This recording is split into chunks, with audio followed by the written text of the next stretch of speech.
Hey everyone, Dan Tortora back here at Mother's Cupboard, 3709 James Street in Syracuse, New York. They're open 7 days a week, 6 a.m. to 1:30 p.m. And you can get the Q-Smack Mother, my signature breakfast sandwich, exclusively here at Mother's Cupboard. Bacon, egg, and cheese inside of 2 pieces of French toast. Cut it up and have it with syrup. Pick it up and eat it like a sandwich. I am here with my guy.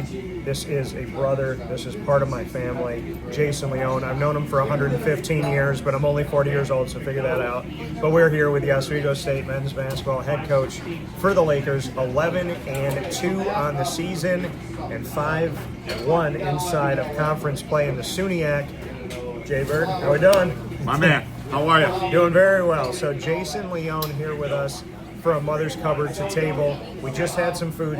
You got we've come here enough with each other. Your grandfather came here, your dad came here, 3 generations of Leones. He tells them, I want my usual. So you got your ham and cheese. Ham and cheese omelet. I got a giant bowl of chili and a cheeseburger that I made into a chili cheeseburger. Very good. By the way, best chili I've had in Central and Upstate New York, because there's a sweetness with the kick that nobody ever does. They never do the sweet with the spicy. So shout out to Pete Green for that. So bring me into the season. You and I talked off the air about this. No seniors. You have a younger team. Last year it was, taking a team that had a lot of vets go, and you still were second in the SUNYAC, and then here we are again with an even better run by the team so far with the youth. Yeah, I'm really pleased with where we're at right now. This team had, I thought at the beginning of the year, had a really good chance of having some quality improvement go on during the season. And so far to this point, we're halfway through our regular season schedule, and we've seen a lot of improvements. So that's been really good. We've got 15 guys on the team, 12 of them are freshmen and sophomores. So I really like the opportunity that this team has to grow over the next couple of years together. Yeah, you said you have 15 guys on the team, 12 of them are freshmen and sophomore. So that speaks to recruiting, that speaks to you, it speaks to your staff, it speaks to what you're looking for. And I know I said this to you off the air, but at some point, I always give you credit. I know he won't, but you don't just slip into recruiting by accident. And when the majority of your team is underclassmen and they're at this point, at the midway point in the season, doing what they've done, I mean, what can you say about what you look for in recruiting, how you do it? Because you don't mistakenly recruit the right guys year in and year out. Yes, we look for guys that I think first of all fit our personality, which is commitment to being at our institution for 4 years, that value Division III and its philosophy, that value the continuity that we've had within our program, and from a skill perspective, I think it's just so important the way the game is played now that we have guys that can play multiple positions on the floor and can score in a lot of different ways. The game has changed so much, especially since COVID, with playing 5 guys away from the basket at times.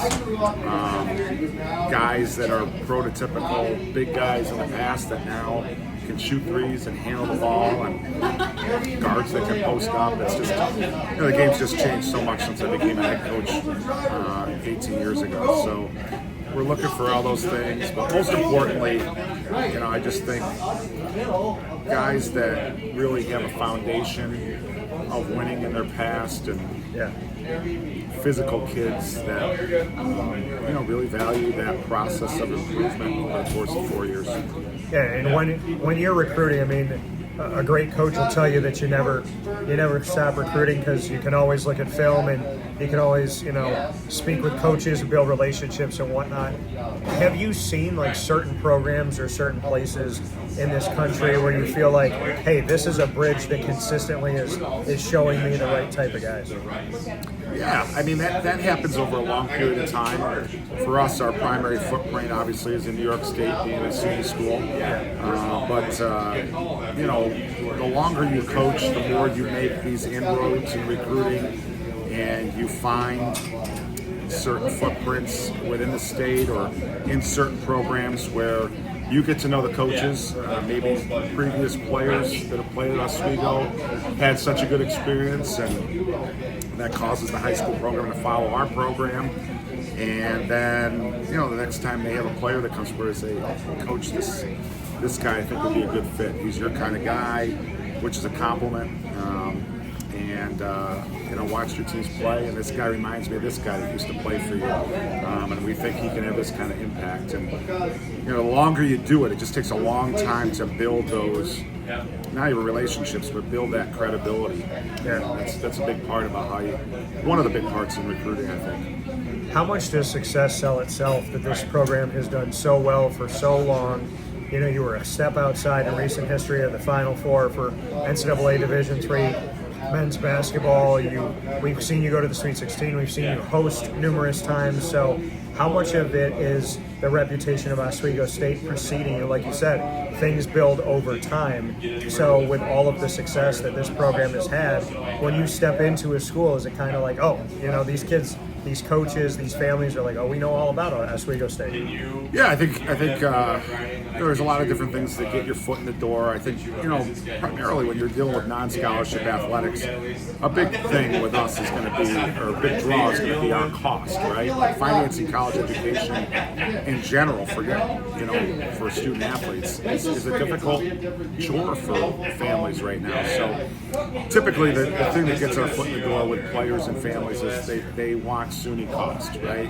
And then after that, I concur that I think, when you have a track record of winning, but not only winning, but the players, they can look on the roster, they see that there's not mass recruiting, they see that there's players that are there and stay there, especially the better players. I think over time you build a reputation and credibility with the right people, and people find value in that. Parents want their children, I still think they want their children to be in the same place for 4 years, and know that the coach is going to be there. So I think all those things contribute to recruiting success. We hear the word culture get thrown out a lot, but when you talk about somebody staying somewhere for 4 years and not this constant moving in the transfer portal and whatnot, what can you say to that at Oswego State or your program, men's basketball at Oswego State, about the actual essence of the culture, the environment, the family, why you think these kids stay? Well, it starts with our players. I think when we bring younger players or new players into the program, our returning players have been so instrumental in making newer players understand, not just feel comfortable, but understand what comfortable is. And quite frankly, understanding what uncomfortable is. I think also during the recruiting process, we talk about the landscape of recruiting now. We talk about roster management, and it's very common for me to sit in front of really good players and say, look, if this is, we know this is part of things, but if this is something that you're going to look to do after 1, 2, 3 years is try to transfer up, or if you're not happy with your current role, transfer out. Maybe this isn't the right program for you to look at, and it doesn't matter that, it doesn't mean that we've had 100% success with that model, but I do think having those sometimes uncomfortable conversations during the process, I think that's helpful. I think Division III is unique where we still have a model where our guys will stay. And I also believe if they trust the coach, if they like their friends, most importantly, they enjoy their academic progress and what they want to do after college.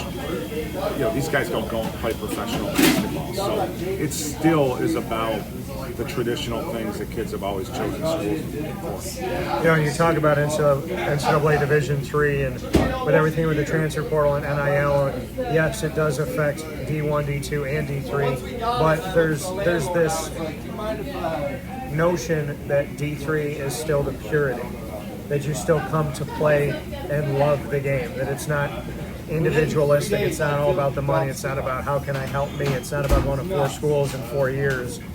So, I mean, for you, you've made the decision to be in Division III. You're a coach that I think is capable of being in any division in any part of the country, because I've seen you work and I've seen what you do and the caliber of who you are and your coaching tree that's come from you. Why do you believe in Division III, and is there still that purity that has maybe kept you a coach in NCAA Division III, because you know you're coaching kids that are not just looking for the money and that like quick fix of jumping in the portal?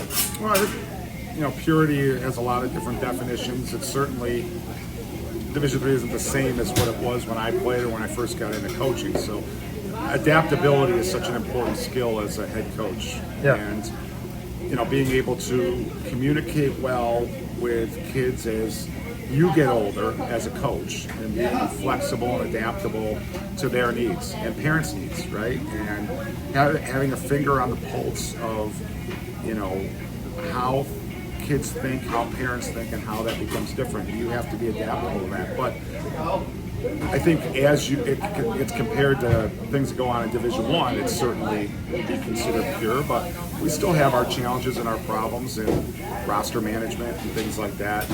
Nobody bats 1,000% recruiting decisions, In terms of my career trajectory, look at every coach has things that are meaningful to them, and there's no right or wrong. For me, my family and raising children, I didn't get married till my mid-30s. So I'm somebody, most of my friends are getting ready to send their kids to college. My wife and I have 11 and 7-year-old. And, valuing being in the same house, growing up with their cousins and that stuff right now, that's been a really important thing for us, and being in a place where I know I am valued and I value, we are aligned. The administration at Oswego and the school itself, it's been a great fit that I probably didn't envision 15 years ago when I got here. So I love what's happened. I'm grateful, most importantly, with what's happened, and I just love the guys that I've had a chance to be around and mentor during the 15 years here, and assistant coaches too that have come and gone. And we have some guys now that I get towards 50 years old that have done some great things with their careers, and that's really important to me as well. You led me into my final point. One of those guys, Justin Stern, head coach of Keystone College men's basketball for the Giants. What do you want to say about Justin and working with him? He was with you, and then you brought him back recently to be an assistant coach, and here he is back where I think he should be, which is leading a program. Yeah, well, with Justin, it's a great example of resilient, perseverant behavior. He had something that he really wanted to do with his life, and I can't even say that I would have the guts to take the path that he took, but he wanted to be a college head coach again. He checked his ego at the door. He, helped out tremendously in a year where we had a lot of turnover in our roster and graduated over 90% of our scoring. And he was a big help for me with head coaching experience, helping this transitional year last year with us. And we couldn't have done what we did last year without him. And I got my start at Keystone. The athletic director there is a close friend, Casey Manning. Their position opened, and luckily, Casey really trusted me and trusted Justin, and he's going to do great things there. And he is a really, really good basketball coach, and probably more important with that job, he's just a relentless recruiter. Yeah. And he impacts people in a way that I think is going to be very useful for that college. He's going to bring them some juice that I think is authentic and also necessary because of the problems institutionally that they've had. He's really going to bring bodies to that campus. That come from Jason Leone here, Oswego State Lakers men's basketball head coach. We're at the midpoint of the season, which means that you have half a season to go out and see them at home and on the road. The Oswego State Lakers men's basketball team. Go and support them and support Mother's Cupboard here on 3709 James Street in Syracuse. 7 days a week, 6 a.m. to 1:30 p.m. The home of the QSMAC Mother. and always the home where we bring Mother's Cupboard to your table. Thanks, Jason. Thanks, Dave. Appreciate it.